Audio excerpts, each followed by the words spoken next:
कुलमान घिसिङ बस्दाखेरि नहुने अहिले चाहिँ किन हुन्छ त? गर्दा झप्पा झप्पा बत्ती गयो। ओ त्यो भनेको किन गयो क्या? काम भइरहेको थियो, सिस्टम रेस्टोर गर्ने झप्पा झप्पा बत्ती गइरहेछ क्या। सिस्टम रेस्टोर गर्ने क्रममा लोड लियो फेरि थामेन, फेरि लोड लियो फेरि थामेन। त्यसो गर्दा चान्चुन 1 घण्टा 5 मिनट चाहिँ सिस्टम अवरुद्ध भएको छ। र यी 3टा आर्थिक वर्षको समरी हेर्दा के पाइन्छ? सबभन्दा बढी लोड सेडिङ त अहिले भएछ जेठमा। एकदमै होइन, एकदमै होइन।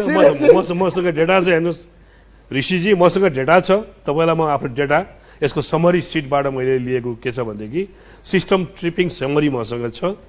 आर्थिक वर्ष 79-80 मा 72 पल्ट ट्रिपिङ भएछ, अवरुद्ध भयो सिस्टम, जाने आउने 72 पल्ट। जाने आउने किन हुन्छ त?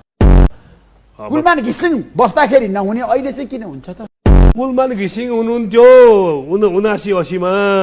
यो कुरा हेर्नुहोस् न, 72 टाइम्स फ्रिक्वेन्सी हेर्नुहोस्, 72 टाइम्स चाहिँ ट्रिपिङ भएछ टोटल वर्षभरि। त्यो आर्थिक वर्षमा 7 घण्टा 48 मिनट ट्रिपिङ भएर सिस्टम अवरुद्ध भएको। 7 घण्टा 48 मिनट, कुनै बेला 5 मिनट होला, कुनै बेला 10 मिनट होला, जोडेर टोटल वर्षभरिको 7 घण्टा 48 मिनट होइन। आर्थिक वर्ष 80-81 मा कुलमानजी नै हुनुहुन्छ। त्यो बेलामा 66 पटक भएछ, घटेछ अलिकति है। ट्रिपिङ नम्बर अफ ट्रिपिङ चाहिँ 66 मा घट्यो, तर टोटल ड्युरेसन चाहिँ 7 घण्टा 38 मिनट, 10 मिनट मात्रै घटेछ वर्षभरि, आर्थिक वर्षभरि। र अहिलेको 81-82 मा जेठ 3 गतेसम्म भनेपछि अस्तिको हिजो होइन, 3 भनेको हिजो शनिबारसम्म 50 पल्ट ट्रिपिङ भएछ।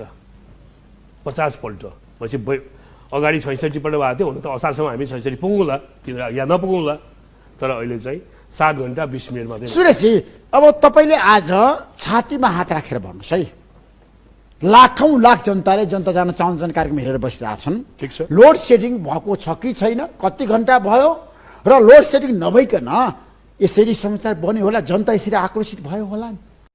अब जनताहरूले भनेका छन् लोड सेडिङ भइराखेको छ, सूचना दिइरहेछन्, तपाईँको मान्छेले भनिरहनु भएको छ लोड सेडिङ भइराखेको छ, हामी हेर्छौँ होइन, एकदम कन्ट्रोलबाट एकदम आवाज बाहिर गइरहेछ। हामी